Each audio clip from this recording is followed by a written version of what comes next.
Alright, welcome to the tutorial for Hindsight 2020 by Slave to Servant. I had to go back and learn all these parts, so forgive me if they're a little bit sloppy, but I think I'll get the message across. So this song, I have all the stems also that I'll include, where I have the separate parts for the lead guitar, the rhythm guitar, all that kind of stuff. So I'll probably play samples as well of just the guitar parts as well, maybe even with drums or whatever works, and I can get you whatever it is you need just to listen to separately stem-wise for your own practice. But anyway, to start off, this is probably the most important part of the riff. This is what I would call the chorus riff. This happens 4 times in the song. It starts off at the beginning of the song, and it's got a lot of hammer-ons, but it's nothing too crazy. Starts off on the 9th fret on the high E string here, and I will just demonstrate it very slowly here, but it goes.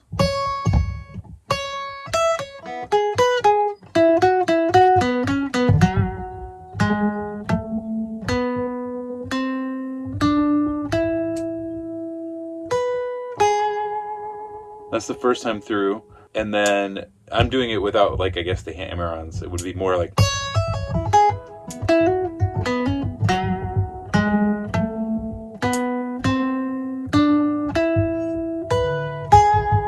So that's more like the true way I played it, obviously, but I'm playing on an acoustic, which is kind of interesting, a little different than the electric.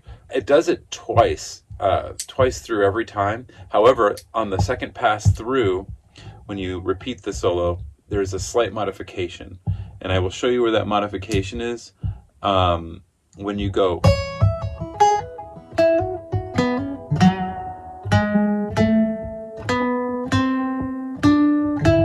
When you get to that note, instead of going just those 2 notes there, you're gonna go. It's gonna go. So it climbs.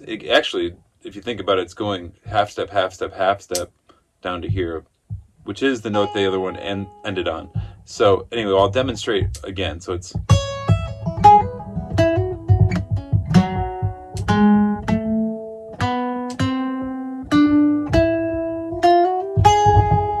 So we'll try to play it kind of slowed down, and so that it will kind of go together. We'll try to play 2 in a row here. We're going to slow it down.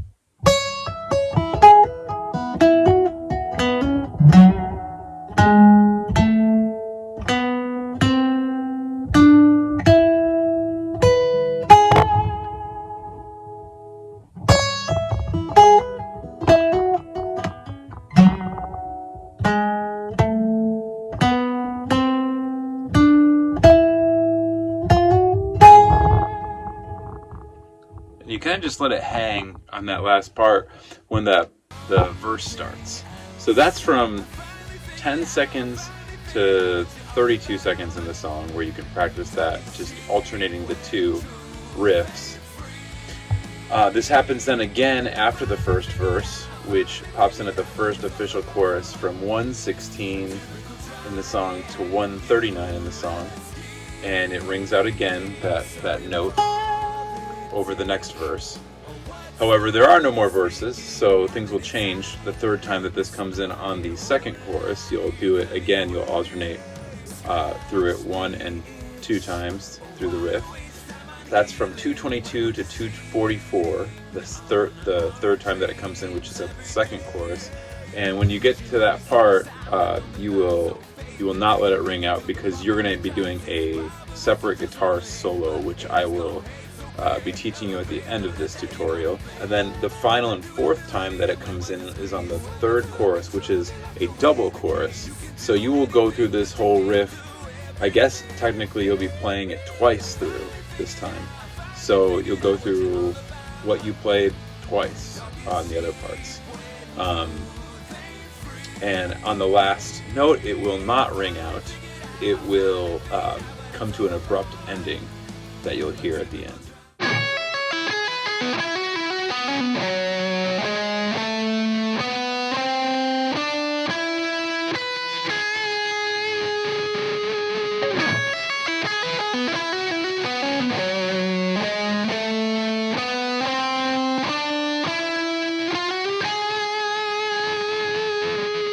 Alright, now the second guitar part that I'm going to teach you here for the song will be the lead guitar that goes on the verses, which is pretty simple. It's kind of on an offbeat. It reminds me a little bit of more of like a dub and reggae and ska kind of style of picking, like that, like a,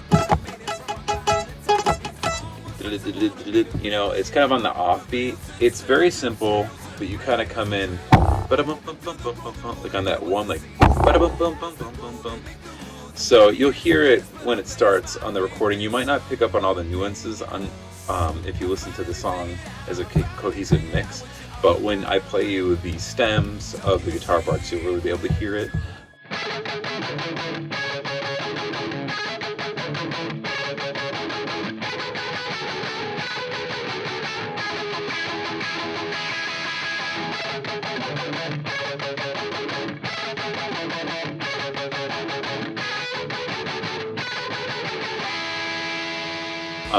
However, these are very, very simple. Like I had said before, when you end on that note, coming out of the chorus, or like I guess at the beginning of the song, let's just say, that would be about 32 seconds into the song is when the first verse starts. And I start doing my strumming and just playing, and you just kind of let it ring, and you'll hear, I kind of created some feedback. And that can be something that you can add also if you want to get in front of your amp when we're playing and kind of just do a little feedback on the first couple lines through the song. The first couple times through the chord progression that I play, I'm just going.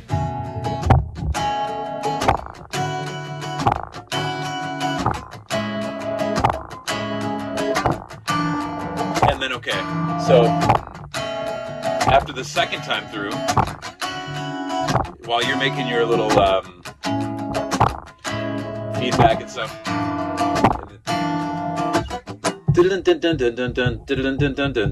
you come in on the last two times through when I'm singing, and this is the part that I'm playing on that part. So it goes, you're all the way again on that 9th fret, which is the same note that you ended on before, but now you're adding your pinky to the high E string here. You're doing this motion right here, and what you'll do is you're just going to be going. So that's the first, then you're just using your one finger on the second two little parts of the riff. So it goes.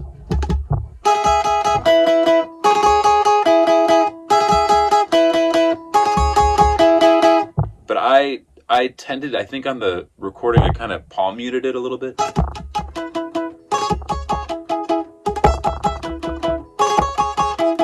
You do that twice, and then you go down to, again, the 9th fret, and the 7th fret on the high E string, and then bring it down to the 7th and 5th. Same formation, very easy, very uniform on these things. So, and then that's the 5th and the 4th fret. Here's the whole thing. I'm going to do a slowed down version with no palm muting. However, again, this does have palm muting on the actual recording.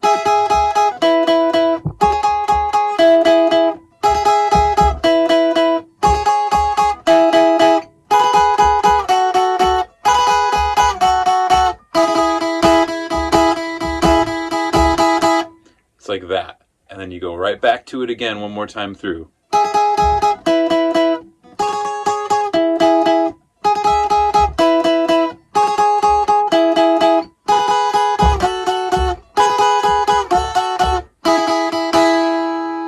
I think it rings out on that one. On the first verse, it rings out around somewhere around when I did it. You'll have to practice to the recording. I think it rings out when I'm singing something else, right on the something else. This place, but I place my faith in something else. I think it goes like that. And then on the second verse, this happens. So that was the first time through on the first verse, which goes from 54 seconds in the song to 1 minute and 15 seconds into the song. And then you get to the second verse and you do it again.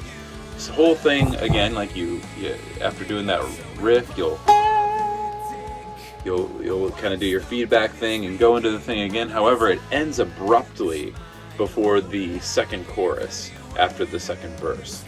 And the abrupt stop, I think, is everything. You can do anything, but you can't do everything. So it's like,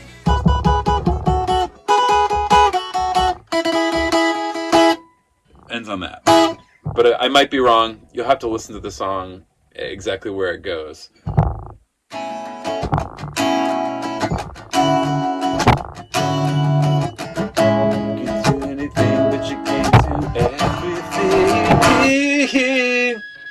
Something like that.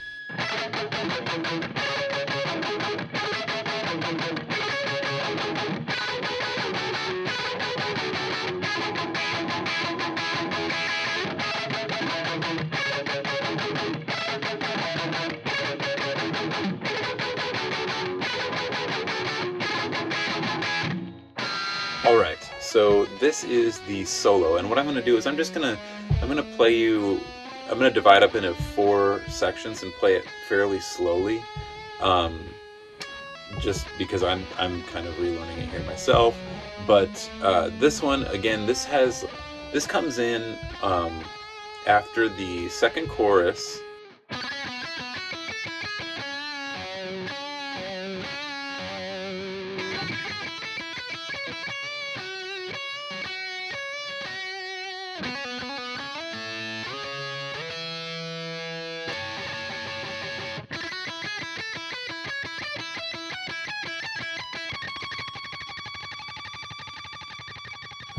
And so it comes in from 2 minutes and 44 seconds till 3 minutes and about 12 seconds. And then it fades kind of out to like 3:15 in the song. And you'll see what I mean when I get to the end of it. What I mean by fade, because there's this note that you hold and you just kind of, like tremble it. So anyway, this one, I'll just give you the first part of the solo. Okay, so this is kind of like what I was explaining before about those verse parts, how they're kind of on an offbeat and they have more of a kind of a reggae. They start on the offbeat, like the not on the one, but the one and, So this one starts just with an open B string. So you start on the B string and it goes.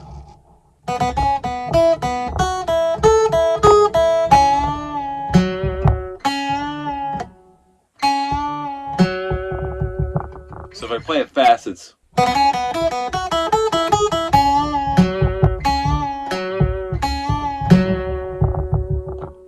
So that's how you do it. Let's go.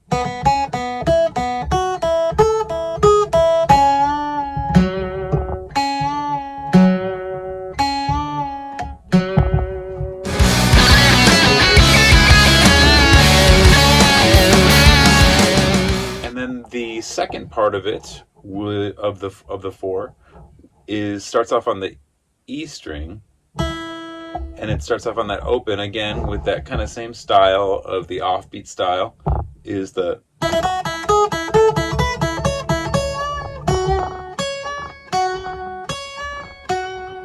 kind of echoes what the other one did, and then the next 2 change, but we'll do this one slowly. Boom, boom, boom, boom.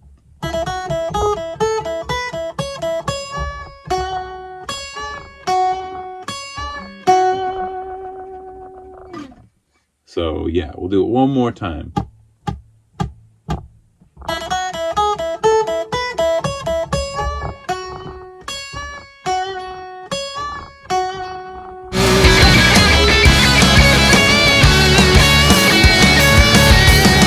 All right, and here is the third section of the solo, getting close to finishing here. This one is very easy. This one starts off kind of with that. It's 2 hammer-ons. Bum, bum, bum. again with that offbeat thing that I've been talking about, that one and kind of thing. So you get to the 5th fret, and then you just go from the 5th fret to the 9th fret, and then from the 9th fret to the 12th fret,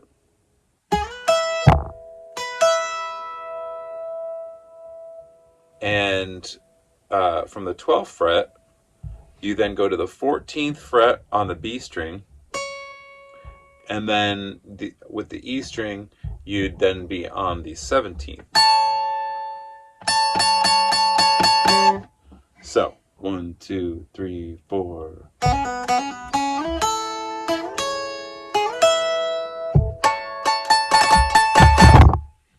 That's the whole part. Slow down a little bit.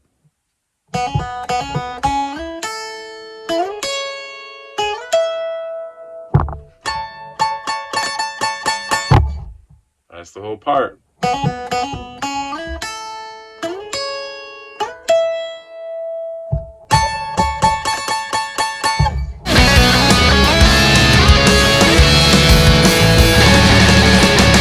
All right, and the final and 4th segment of the guitar solo here, wrapping up the solo on the guitar, is very simple.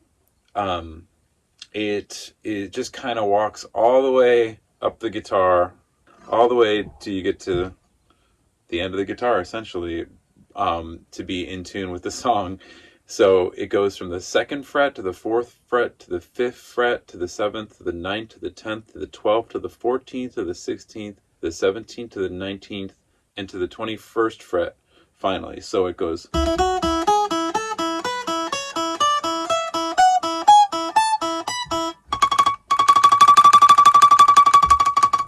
on that 21st fret, you're just kind of, and obviously my guitar will not make, it barely even makes a sound. It's an acoustic. It's not meant to do what the electric does.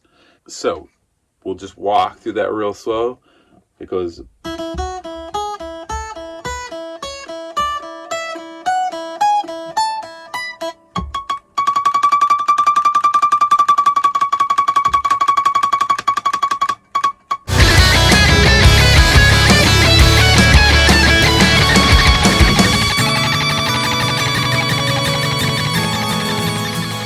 So you just do that, basically, and the song kind of fades out in the song. About 3:12 is when it kind of starts to fade out until 3:15, and then the final chorus hits. So I think that helps you. It's very easy. I'm really relying on a lot of, I guess that, I don't know if that's a hammer-on or like tapping. It would be more in that category. Because you could do it, the whole thing, just... You know what I mean? If you wanted to tap it out, which is not quite a tap, it's not quite a hammer-on, so I don't know what you call that other than easy. It's just a very easily written solo, but that's the final segment. A typical triangular scheme.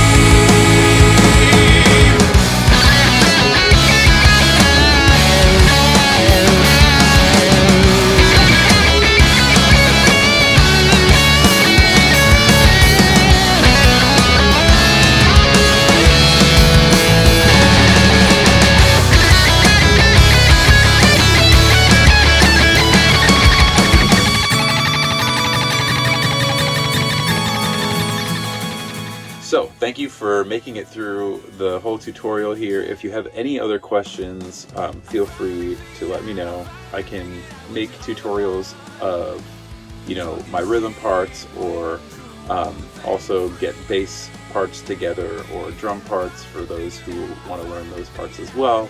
But for me, the second guitar parts are the hardest part for me, because, I wrote them on the spot in the studio and played them.